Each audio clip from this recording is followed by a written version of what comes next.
entre tantas buenas noticias y tanta alegría, yo les pido la oración por el hermano Saturnino. Saturnino es uno pequeñito que estuvo aquí hace años y compartió la palabra con nosotros. Iba hacia Israel o venía de Israel.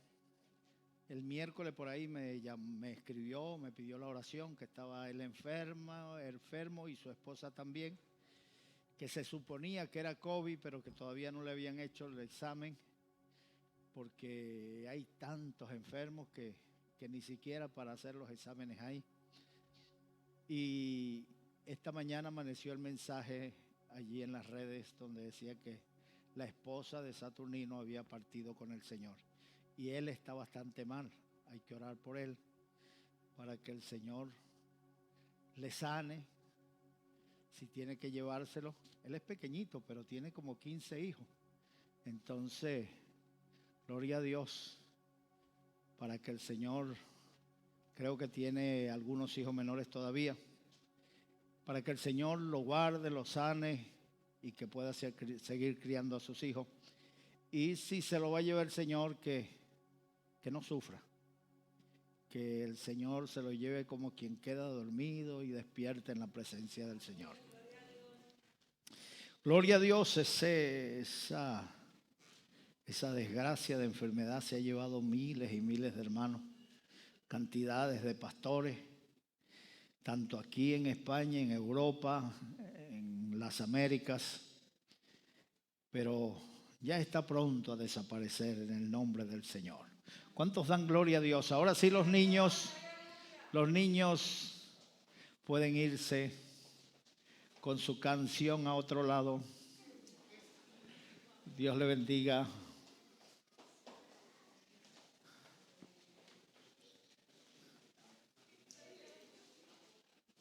Oye, tenemos bastantes niños. Podemos morirnos ya porque hay bastantes niños que tomen nuestro lugar. Amén.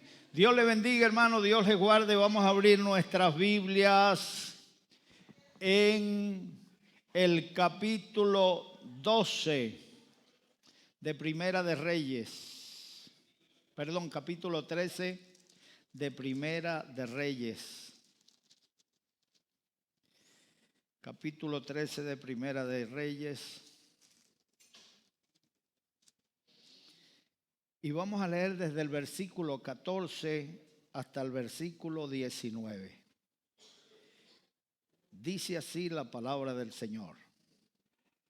Estaba Eliseo enfermo de la enfermedad de que murió. Y descendió a él Joás, rey de Israel, llorando delante de él. Y dijo: Padre mío, Carlos de Israel y su gente de a caballo.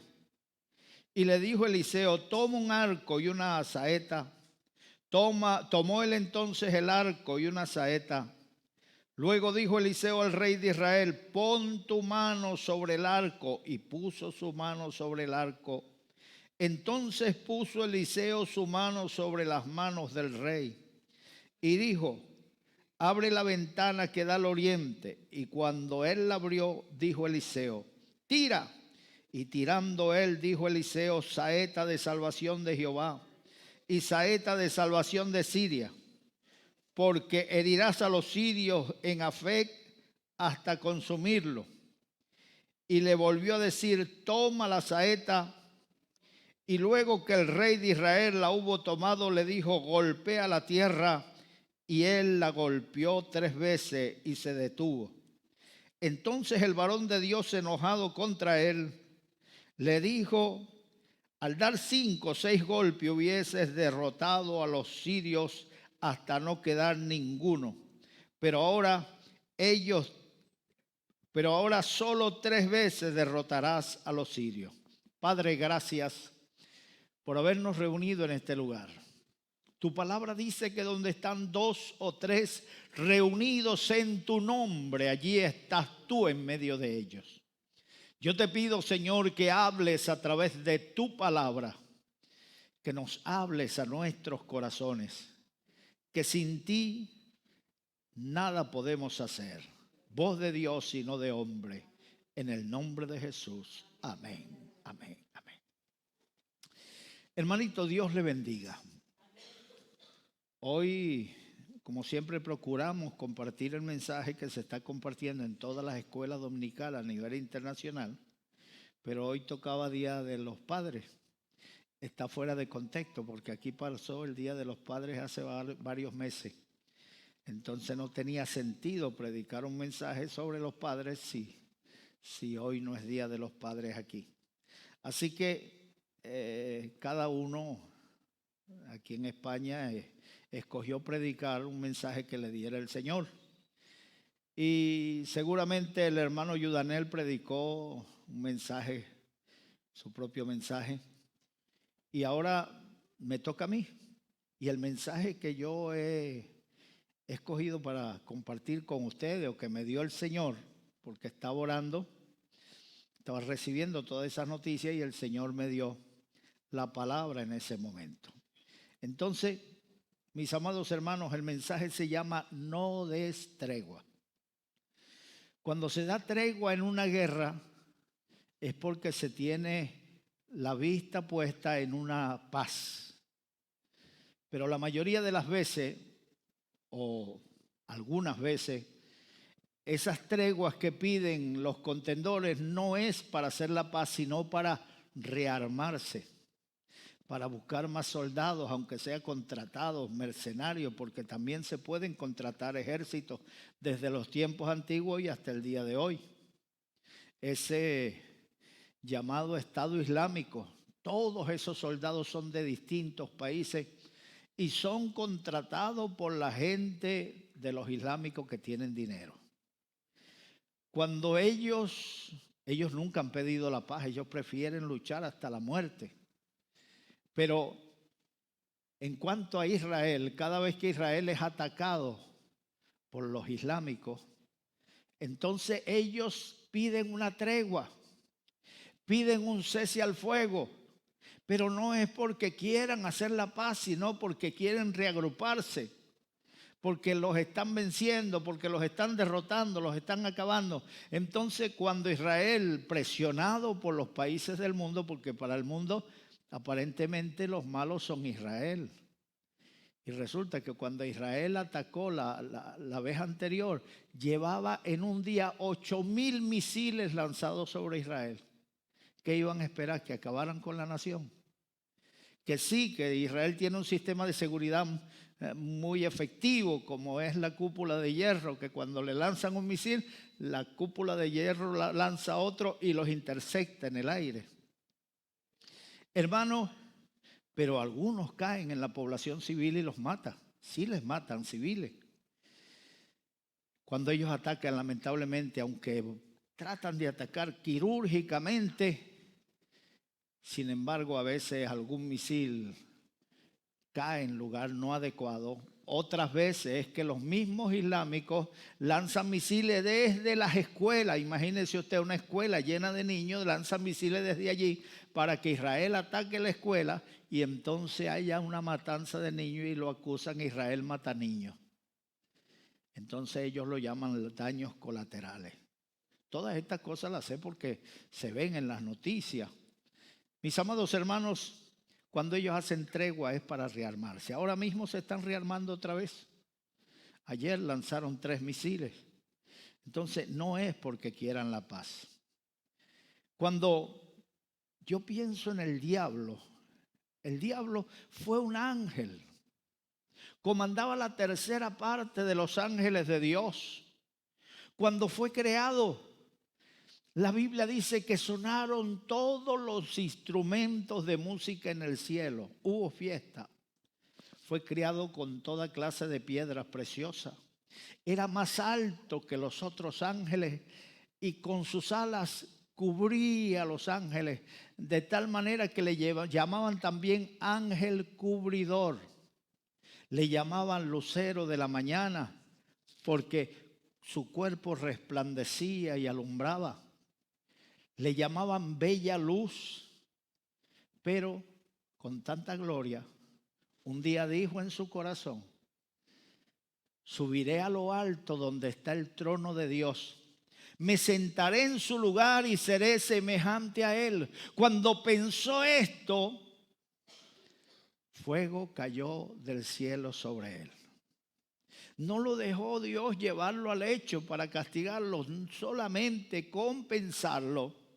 El pecado comienza en la mente, el pecado comienza en el pensamiento, comienza a acariciar un mal pensamiento y claudicas, te frenas, avanzas un poco, te acercas, lo observas y pensando lo haré, no debo hacerlo, a Dios le desagrada, pero una vez que lo haga, Dios es bueno y es misericordioso y seguro que me va a perdonar, pero no debo hacer, que se va a disgustar Dios, pero sí, y te acercas tanto que llegue el momento que vas a decir, sí, lo haré.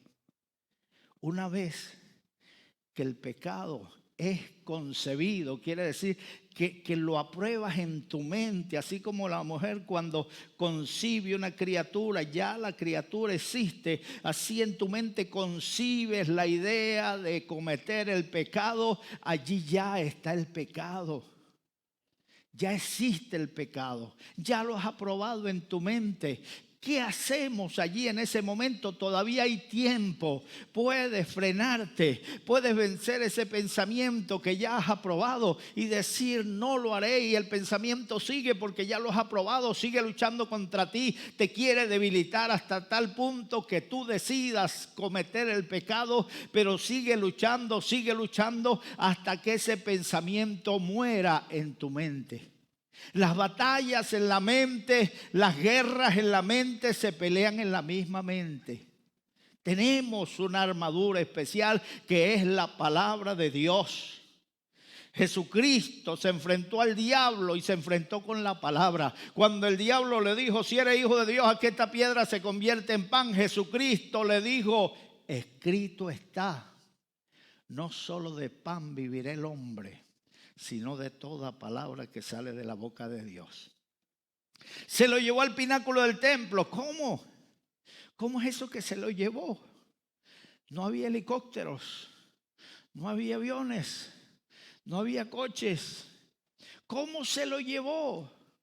En la mente, en el pensamiento, lo trasladó al pináculo del templo y le dijo, échate abajo. Y utilizó la palabra, le dijo, porque está escrito en la Biblia, a sus ángeles mandará cerca de ti y en sus manos te llevarán para que tu pie no tropiece en piedra. El Señor le respondió otra vez con la palabra y le dijo, escrito está también, no solo de pan vivirá el hombre, sino de toda palabra que sale de la boca de Dios. El diablo no se da por vencido. Se dio una vuelta, es como un perro sarnoso que usted le pega el grito y lo echa, él se va, pero luego vuelve.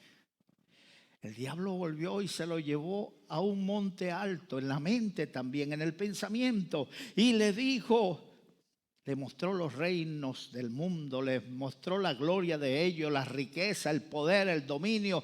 Le dijo, todo esto te daré si postrado me adorares, porque a mí me ha sido entregado y a quien quiero lo doy.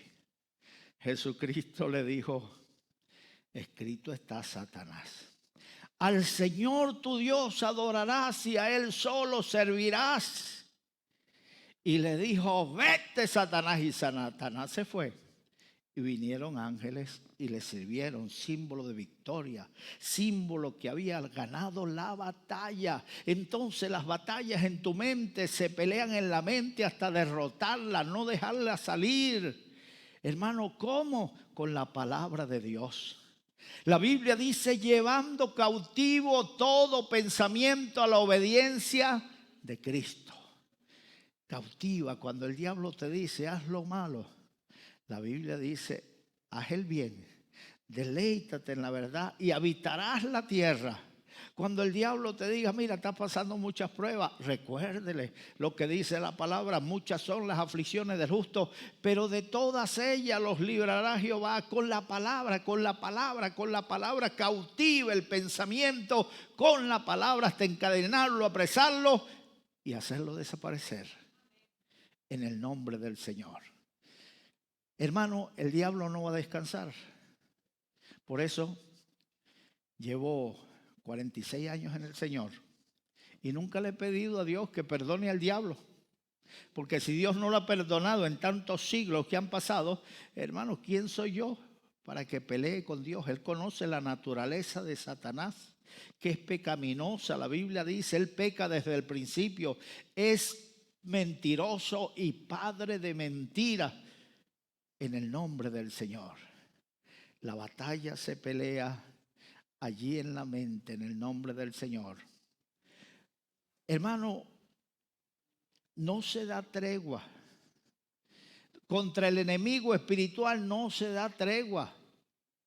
La Biblia nos enseña a hacer la tregua con la persona que se puede hacer la paz. La Biblia dice que quien que tiene una guerra contra un ejército de 10,000 hombres y tú tienes 5,000, primero no lo piensa bien si puede ganar o no, y entonces envía una embajada de paz para hacer la paz con aquel enemigo. Así nosotros debemos buscar la paz con todos los hombres. Pero en cuanto a lo espiritual, no debemos dar tregua. No hay tiempo para las vacaciones espirituales, no hay tiempo para relajarnos, no hay tiempo para el descanso. Esta es una batalla continua y terminará cuando el Señor nos llame a su presencia. Recuerden lo que dijo Pablo allá a Timoteo: he peleado la batalla, he acabado mi carrera, he guardado la fe. Ahora me espera la corona, la cual el juez justo ha preparado para mí, y no solo para mí, sino para todos los que esperan su venida. Allí es cuando nosotros ganamos la batalla. Hermano, qué triste es ver personas que hoy caminan con el Señor, ver personas que hoy proclaman que van a seguir a Dios hasta que se mueran. Hoy proclaman servirle a Dios aunque les cueste la vida. Pedro dijo: a la muerte iré contigo. Y el Señor le dijo: de cierto te digo, que antes que cante el gallo, me negarás 3 veces. Hermano, y Pedro le dijo: Señor, aunque otros te nieguen, yo no te negaré, a la muerte iré contigo. Y resulta que el día que lo prendieron, Pedro se fue primero envuelto en una sábana, escondido, y lo descubrieron y le quitaron la sábana y salió corriendo. Después se fue allí a donde estaban los romanos en la entrada de la fortaleza y se acercó a la candela, se acercó a la lumbre. Estaban con una fogata y él se puso allí también a calentarse. En eso le acercó una sirvienta y le dijo: tú eres de los que andaban con ese hombre. Yo te conozco, yo te he visto. Y él dijo: no conozco a ese hombre.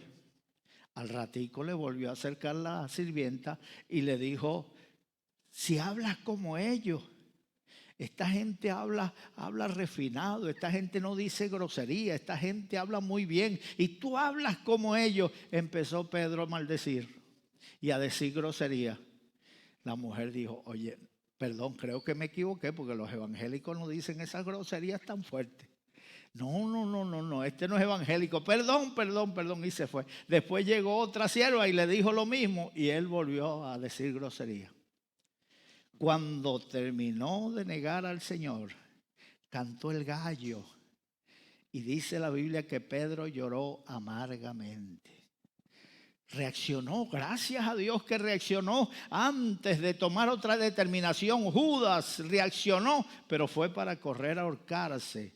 Cuando se dio cuenta, fue a donde los fariseos que le habían pagado por entregar al Señor y les dijo: he entregado la sangre de un hombre inocente. Y ellos le dijeron: ¿a nosotros qué? A nosotros no nos importa lo que tú digas. Y tiró las monedas, ni siquiera las monedas la aprovechó y fue corriendo y se ahorcó. Así terminó Judas. Personas que se dan cuenta del error que han cometido y terminan mal. Hermanos, 46 años dan para muchas experiencias. Uno ve a los creyentes con ilusión, los ve crecer, los ve madurar. Y uno espera que un día esos creyentes le estén enseñando a otro y a sus hijos y perpetuando las nuevas generaciones. Pero qué triste es cuando ve a un creyente descarriarse, Ay, hermano, había una familia muy hermosa. El esposo, la esposa, los hijos, 3 hijos de esa familia. Recuerdo que una Navidad el mayor hizo el papel de Jesús a los 12 años en el teatro de Navidad. Ay, qué emoción sentía yo, hermano. Yo me sentía como si fuera el padre de esa familia. Pero un día el padre decide no volver a la iglesia. Sus familiares habían sido vendedores de droga y él también se puso a vender droga. Hermano, los hijos siguieron sus pasos, dejaron de venir a la iglesia, siguieron sus pasos. Él murió en la cárcel, la mujer murió en la calle mientras él estaba en la cárcel todavía. Los hijos quedaron abandonados. El hijo mayor se fue también detrás de la venta de droga y comenzó matando a 2 turcos para quitarle 6 kilos de heroína. Hoy está en la cárcel pagando 50 años de prisión. Aquel muchachito que hizo el papel de Jesús a los 12 años. Las hermanitas de él están presas en la cárcel por tráfico de drogas. Toda la familia se destruyó porque el diablo está deseando destruirnos. Él sabe que si nos quita la vida, lo que hace es acelerar el proceso, hermano, porque agradable es a los ojos de Jehová la muerte de sus santos. Acelera nuestra llegada a la presencia del Señor, pero Él lo que desea es apartarnos del Señor, porque al apartarnos del Señor estamos sin cobertura, estamos sin protección. Entonces Él puede hacer con nosotros lo que bien le parezca. Es terrible. Por eso no debemos dar tregua. Y eso no solamente va con los creyentes. Eso va también con los que enseñamos la palabra. Eso va también con los que predicamos la palabra. Porque si el diablo a alguien le tiene más interés es a aquellos que predican la palabra. Y las mismas tentaciones que tiene un creyente también la tiene un ministro. Las mismas tentaciones que tiene un creyente la tiene el pastor, la tiene el evangelista, la tiene el apóstol. Las mismas tentaciones. Hay días que no le provoca orar. Hay días que no le provoca leer la Biblia. Ahora imagínese usted, un pastor que no lea la Biblia. Llega un momento que llega aquí a repetir lo mismo de todos los domingos. Y repite, y repite, y repite. Ya no tiene nada nuevo porque no busca, no lee la Biblia, no busca mensajes nuevos para su congregación, no busca el pasto verde. Y llega un momento que ese ministro entra en decadencia y las tentaciones están allí cerca. Comienza el diablo a rodearlo hasta que cae. Y ese es el testimonio que estamos oyendo hoy. Tantos hombres de Dios, telespredicadores, hombres ungidos que caen en descrédito, en desgracia y dejan el ministerio. Jimmy Swaggart, un hombre que tenía programas de televisión en todos los países hispanos, hermano, y cayó en descrédito. Apareció por televisión confesando que había caído con una dama. Hermano, acusaba a Jim Bakker, persiguió a Jim Bakker por malversación. Jim Bakker terminó preso, pagando 45 años de cárcel. La gente pensó que era excesivo, pero yo vi en eso la mano de Dios para que él se arrepienta. Hermanos queridos, y Jimmy Swaggart perdió su ministerio. Gloria a Dios porque hoy se ha levantado. Hoy está pastoreando un grupito, pero nunca más levantó cabeza. Que Dios nos ayude, hermanos, a velar. La Biblia dice, orad y velad para que no entréis en tentación. Pablo dijo acerca de uno de sus ministros, Demas me ha abandonado amando las cosas de este mundo. Era uno de los ministros que cargaba Pablo. Él siempre andaba rodeado de misioneros, enviaba a uno a un lugar, enviaba a otro lugar, siempre andaba rodeado de pastores. Llegó el momento de que ya no veía y los que le acompañaban escribían sus cartas. Pero el diablo que no se cruza de brazos también les derribó a algunos de esos pastores. Hermano, ¿qué nos enseña a nosotros hoy a saber que el diablo sigue siendo diablo y que su plan es hacer la maldad? Su plan es perseguir al pueblo del Señor hasta derribarlo, pero nosotros no debemos dar tregua en el nombre del Señor. El pasaje que leímos nos habla de uno de los reyes de Israel, Joás. Joás estaba siendo atacado por los sirios y él fue delante del rey. Qué triste es para los hombres que están en eminencia no tener a nadie con quien consultar. Tiene muchos consejeros, tiene muchos ayudadores, pero casi siempre esos ayudadores están con esa persona cuando todo le va bien. Cuando las cosas le van mal, le dan la espalda. Y este rey, Joás, fue a donde estaba el profeta Eliseo. Y cuando uno está cargado, a veces no salen ni las explicaciones. Quieres explicar tu problema y no te sale. Lo que te derramas es en llanto. Y este rey hizo lo mismo. Le dijo, Padre mío, y comenzó a llorar. No le salía la explicación. Eliseo ya sabía lo que estaba pasando. Estaban perdiendo las batallas con Siria. Estaba muriendo mucha gente de Israel. Estaban muriendo los jóvenes. Estaban llevándose cautivas las doncellas para convertirlas en sus mujeres. Y Eliseo le dijo, toma el arco, vente conmigo, vamos a la puerta occidental, la puerta oriental. Y le dijo, abre la ventana.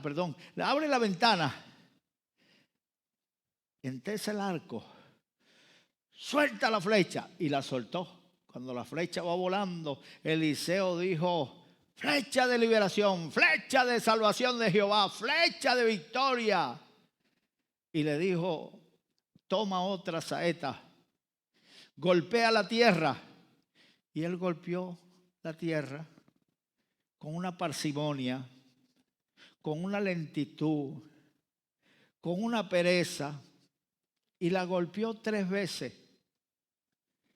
Y Eliseo se enojó con él y le dijo, si hubieras golpeado la tierra 5 o más veces, habrías derrotado a los sirios hasta acabarlo. Pero solamente lo vas a derrotar 3 veces. Hermano, y así fue. Se cumplió la profecía del profeta Eliseo.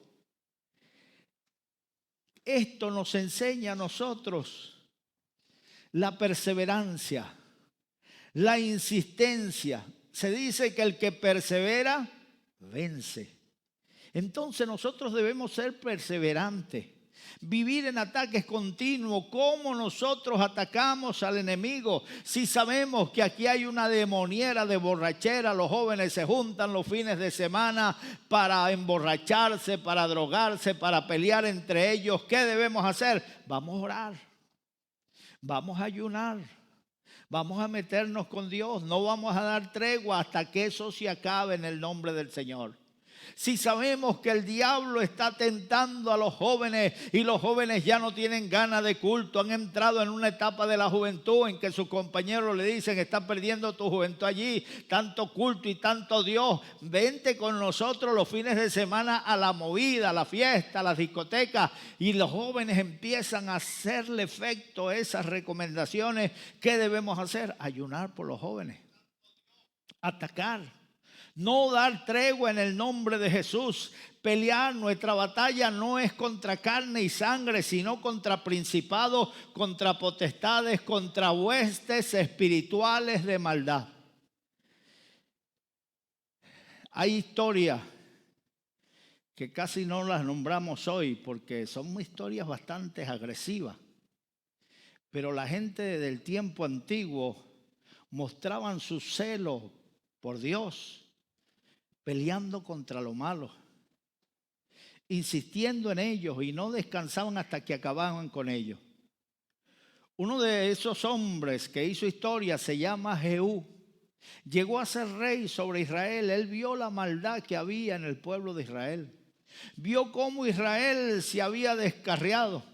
Y él comenzó a recorrer las ciudades de Israel haciendo que el pueblo se volviera a Dios. vio unos por allá y les dijo, ¿es tu corazón recto como el mío? Y ellos le dijeron, sí, es recto. Sígueme y verás mi celo por Jehová. Vio otro más adelante, les dijo, ¿es tu corazón recto como el mío? Sí, sígueme y verás mi celo por Jehová. Vio después otros jóvenes, ¿de dónde venís? Y ellos dijeron, somos hermanos de Ocosías y venimos a saludarlo, venimos a presentarle respeto. Y agarró, hermano, porque Ocosías era uno de los reyes que hizo desviar a Israel del camino de Dios y acabó con todos ellos. Después, hermano, siguió su camino deshaciendo los templos de Baal donde adoraban a un Dios con cabeza de vaca.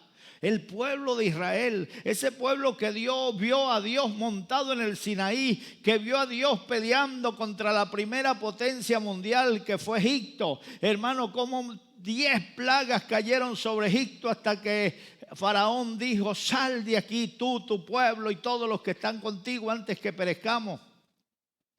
Ahora están adorando a un Dios con cabeza de vaca. Le sacrificaban a sus hijos cuando Dios no había pedido que le sacrificaran seres humanos. Hermano, en esta condición, él persiguió el culto a Baal. Hermano, les dijo a los profetas de Baal y a todos los que adoraban a Baal, reúnanse en el templo de Baal, porque yo, Jehú, quiero hacer un sacrificio para Baal. Y se reunieron, le creyeron. Hermano, los encerró en el templo y quemó el templo con ellos, mostrando su celo por Jehová. Hermano, después de eso siguió hacia Israel y se encontró con Jezabel. Jezabel era la esposa, no era ni siquiera israelita, era sidonia, de allá de Sidón. Y ella se asomó por el balcón y cuando lo vio, le dijo, salve, Jehú. Tenía un mal testimonio tremendo esa mujer. Esa mujer, su marido, el rey acá, le gustó una finca de un pobre viejo. Y le dijo, te compro tu finca. Y el viejo dijo, yo no voy a vender la heredad de mis padres. Esta es la herencia que me dejaron y la herencia no se vende. La herencia se la dejaré a mis hijos y mis hijos a sus hijos y así seguirá de generación en generación. Hermano, llegó triste acá a su casa y Jezabel le pregunta, ¿qué te pasa? No, estoy triste porque Nabot le quise comprar su tierra y no quiere vendérmela. Le dijo, no te preocupes, estate alegre, dame acá tu anillo, el anillo con que se lleva las leyes. La mujer hizo un documento que decía que Nabot era un blasfemo, puso testigos falsos y lo acusó, dijo, el tal es digno de muerte. Y apedraron a Nabot y le quitaron la finca. Hermano, Dios dijo a través de un profeta, así como los perros lamieron la sangre de Nabot, así lamerán tu sangre. Hermano, agarró Jehú, la mujer estaba al lado de uno de sus soldados y le dijo Jehú, si tu corazón es recto como el mío y si estás conmigo, empújala y tírala para abajo. La tiró para abajo y la mujer murió reventada y los perros lamieron su sangre, así como los perros lamieron la sangre de Nabot. Hermano, y así siguió limpiando a Israel. En el tiempo de Jehú, la gente sirvió a Dios de verdad, porque Jehú hizo que el pueblo se volviera a Dios de todo corazón. Hermanos queridos, ha pasado el tiempo. Han pasado los siglos, han pasado los años. La Biblia dice que somos la sal de la tierra. Y si la sal se desvanece, ¿con qué será salada la tierra? Nosotros somos sal de la tierra. No podemos contaminarnos con el mundo. No podemos contaminarnos con el pecado y comenzar a hacer lo malo, porque Dios es celoso. Así como cada hombre tiene su mujer, y si alguien se le acerca a Dios, hermano, ese hombre cela a su mujer porque es su mujer. No la quiere compartir con nadie. Así Dios no nos quiere compartir con el pecado. Dios es celoso, y cuando nos ve acercarnos al pecado, Dios nos cela con celo santo. Así que consagrémonos, no demos tregua en el nombre del Señor. Yo llevo ya sirviéndole al Señor 46 años. Algunos me preguntan, pastor, ¿y cuándo toma usted vacaciones? ¿En qué mes coge las vacaciones? Yo les digo, yo nunca he tomado vacaciones. En 46 años, cuando salgo de viaje, no es para pasear. Yo no ando por lugares turísticos, yo ando es predicando todos los días. Y salgo de una ciudad y me están esperando en la otra ciudad,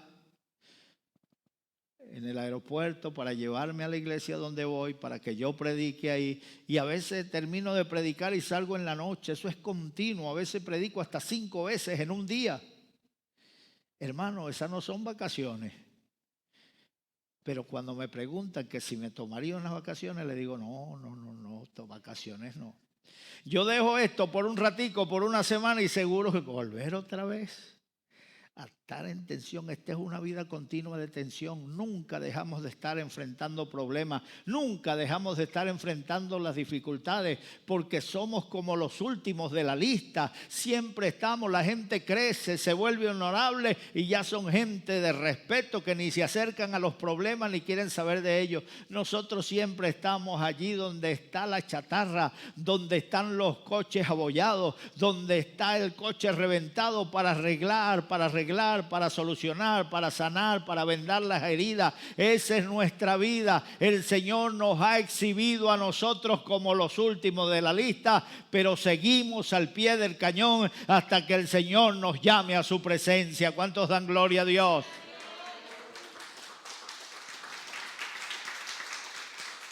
Gloria a Dios.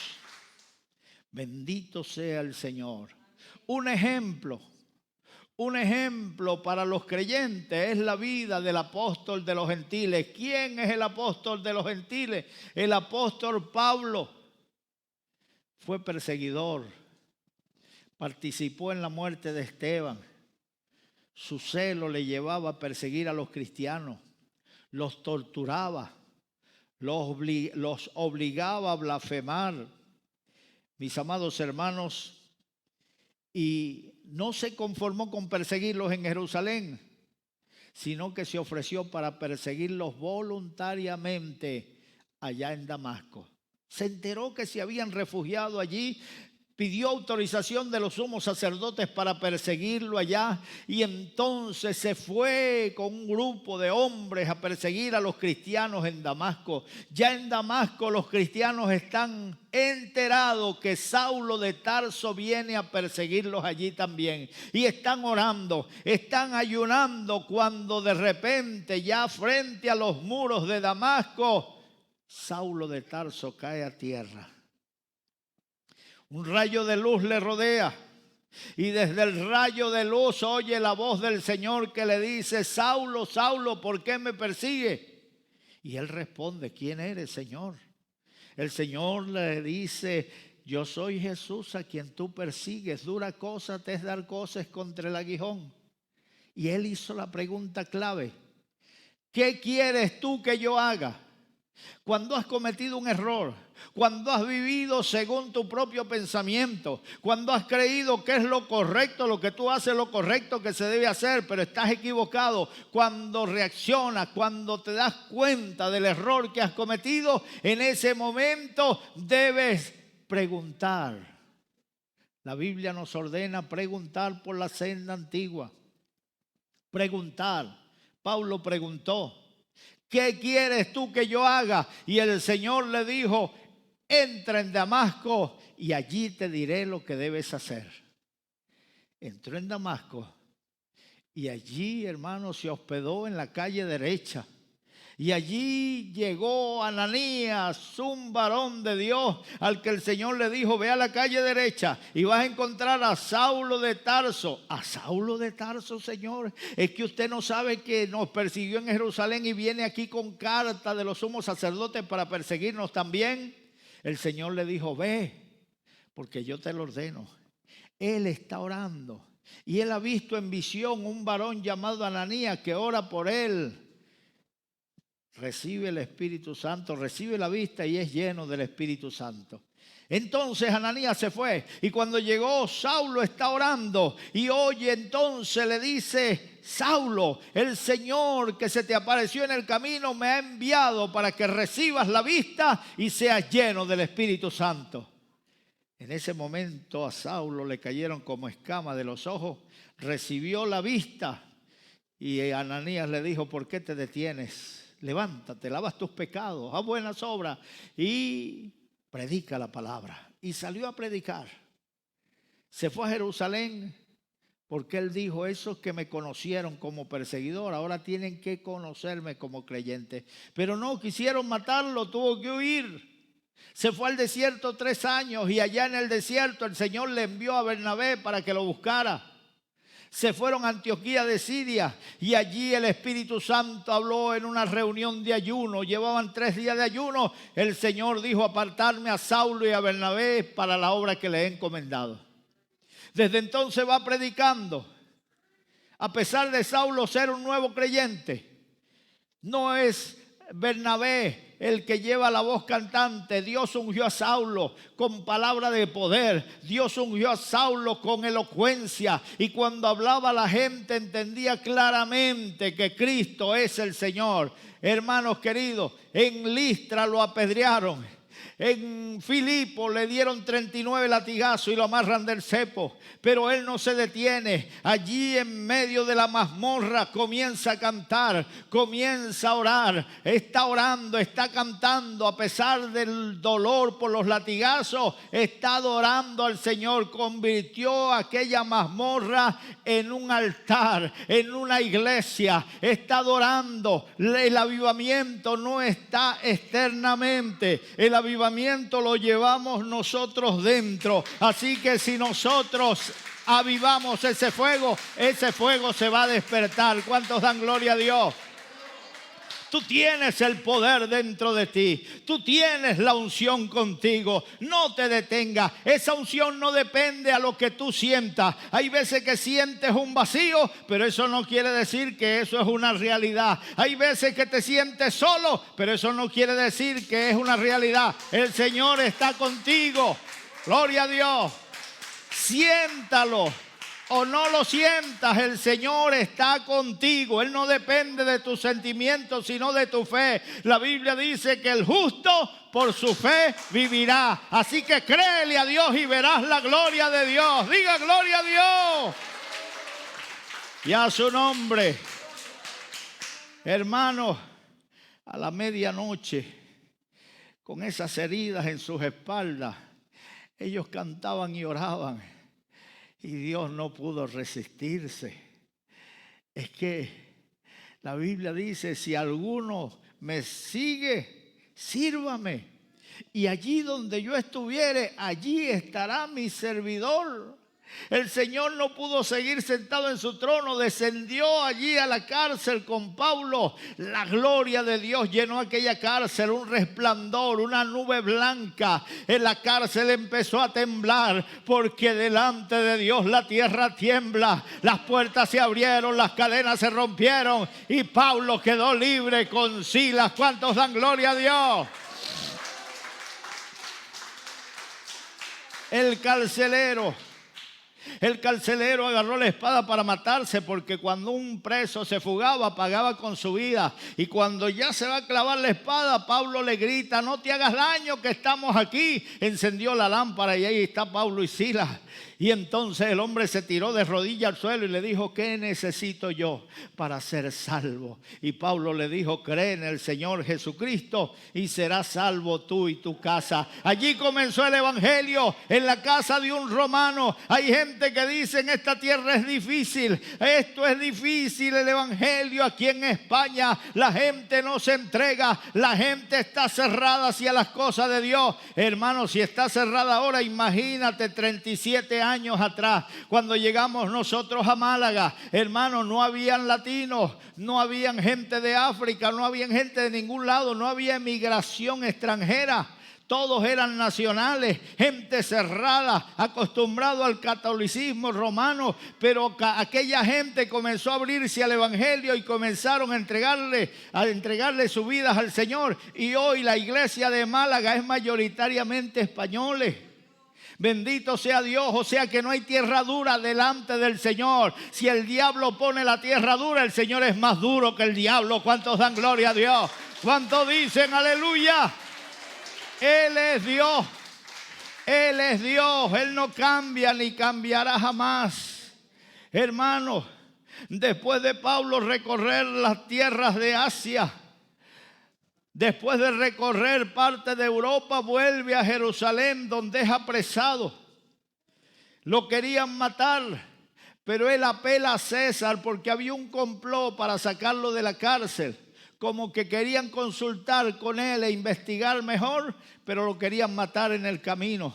Él apeló a César y entonces el tribuno lo tomó con 70 hombres de a caballo, 70 lanceros, 200 soldados y se lo llevó a la fortaleza de Cesarea.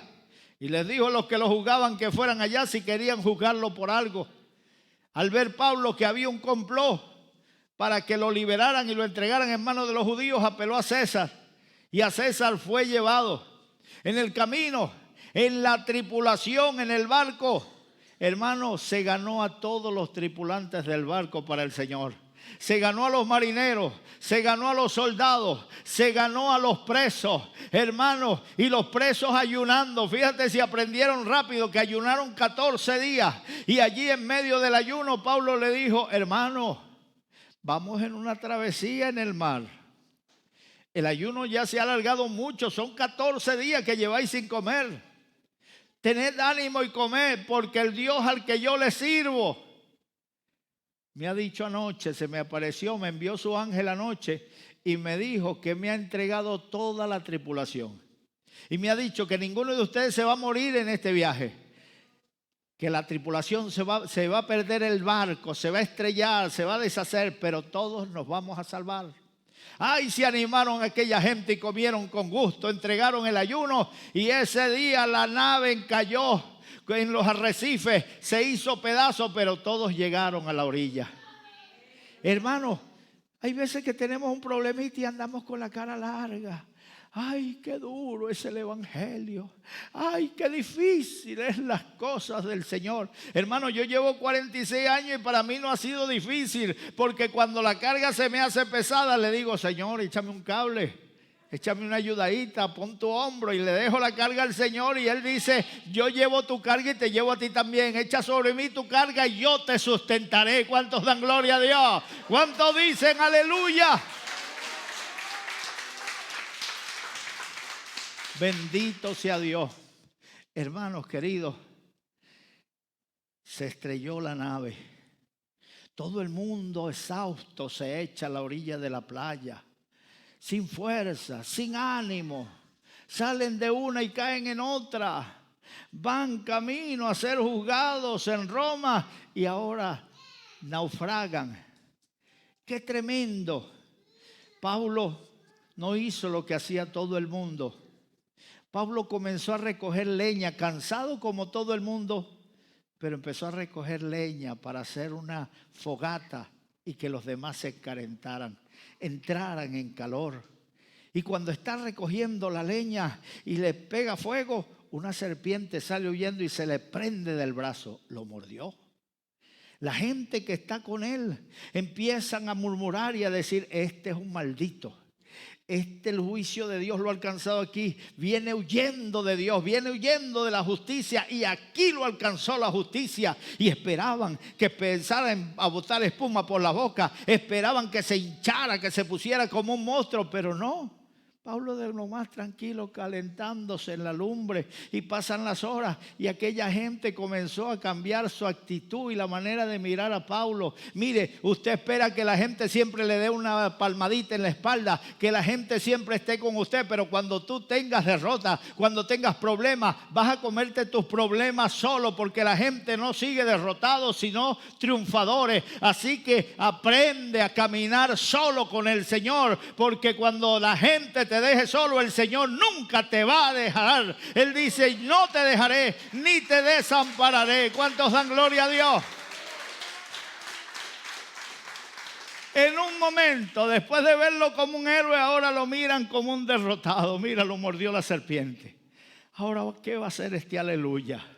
¿Qué va a hacer este gloria a Dios? Él dice que Dios está con él y lo mordió la serpiente. Ese se muere hoy. Se muere hoy. No se murió, hermanos queridos. Y cuando vieron que no se hinchaba, entonces cambiaron de actitud y dijeron: de eso nada, este no es ningún maldito de Dios, este es un bendito de Dios, que el diablo lo está persiguiendo y no puede con él, intenta por un lado y no puede, intenta por el otro y no puede, y aquí sigue el varón de Dios. Hermanos, trajeron al padre del dueño de la isla, que tenía disentería, le hizo la oración, fue sanado de la disentería y le trajeron comida. Ahora todos están comiendo por la bendición de este varón de Dios, porque la bendición que nos rodea no nos alcanza solo a nosotros, sino a todos los que nos rodean. Tú eres bendición. El Señor le dijo a Abraham: te bendeciré y serás bendición. Tú eres bendición donde quiera que te pares, en el nombre del Señor. Diga gloria a Dios. Si Dios es por nosotros, hermanos, 3 meses estuvieron en la isla comiendo, mantenidos por aquel jefe de la isla cuyo padre había sido sanado. A los 3 meses embarcan de nuevo hacia Roma. A los 3 meses embarcan y llegan a Roma. Los hermanos cristianos que había en Roma, que oyeron hablar de Pablo y su valentía, su ministerio, su llamado hacia los gentiles, ellos no quisieron que Pablo fuera metido en la cárcel con los demás presos. Así que alquilaron una casa para que Pablo estuviera allí, hermano, custodiado por un soldado romano. Y venían a él la gente. Ahora está en una casa alquilada y viene la gente a que él les predique. Le predicaba a gentiles, le predicaba a judíos, hasta que 2 años después fue condenado a muerte. Le condenaron a morir. Le preguntan cuál es su último deseo. Yo he leído que cuando las personas en Estados Unidos les condenan a muerte, le dan la oportunidad de un último deseo. ¿Y sabe lo que piden los presos cuando van a morir? Piden un buen plato con un entrecós. Otros piden el pescado, el mejor pescado que haya en el mercado. Piden una buena comida y no tienen prisa. Comen lentamente. Ellos no pueden detenerlo, no pueden pararlo, porque no, ya te tenemos que matar, come rápido. No. Se echan horas comiendo. Un poco más de vida. Y cuando ya han comido, entonces los condenan a muerte, los matan. Le preguntan a Pablo: ¿cuál es tu último deseo? Pablo no pidió un filete de entrecós. Ya va al cielo, donde la comida es mejor. Pablo lo que pide es papel y lápiz. Quiere escribir una carta. Esa carta se la dirige a su hijo espiritual Timoteo. Y en la carta no le dice: ora por mí que me van a matar, me van a quitar la vida, ora por mí para que me dé fortaleza. Mire, las cartas duraban mucho tiempo en aquel tiempo. Hoy se envía una carta y en 3 días puede estar en otro lugar. Ya no necesita ni las cartas, porque metes un WhatsApp y ya el mensaje está al otro lado. A veces no dura ni 1 minuto en llegar allá. Sube y baja. Hermano, Pablo simplemente aconseja. Su último deseo es aconsejar a Timoteo. No está viendo su problema, que le van a quitar la vida. Está viendo los futuros problemas que podrá tener Timoteo. Le dice: hijo mío Timoteo, Predica la palabra. Pero Pablo, ¿cómo vas a estar? Preocúpate por ti que vas a morir hoy. No, está preocupado por Timoteo. Predica la palabra.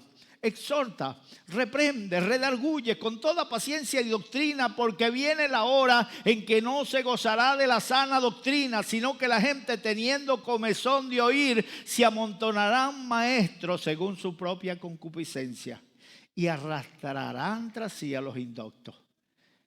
Pero tú predica la palabra. En cuanto a mí, he peleado la batalla, he acabado la carrera.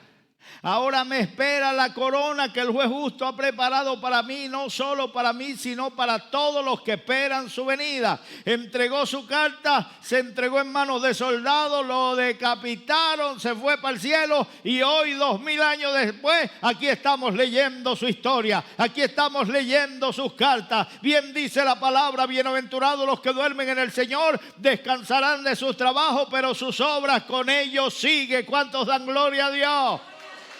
No te rindas, no desmayes. El que persevere hasta el fin, este será salvo. Pónganse de pie en el nombre del Señor. Padre, te doy gracias por tu palabra. Añade lo que haga falta y quita lo que sobre. En tus manos estamos. Señor, que esa palabra penetre en nuestros corazones para vida. Que esa palabra, Señor, nos fortalezca en medio del conflicto, en medio de las situaciones difíciles. Que el Espíritu Santo esté guardándonos, ayudándonos. Señor, ayúdanos a llegar hasta el final en victoria.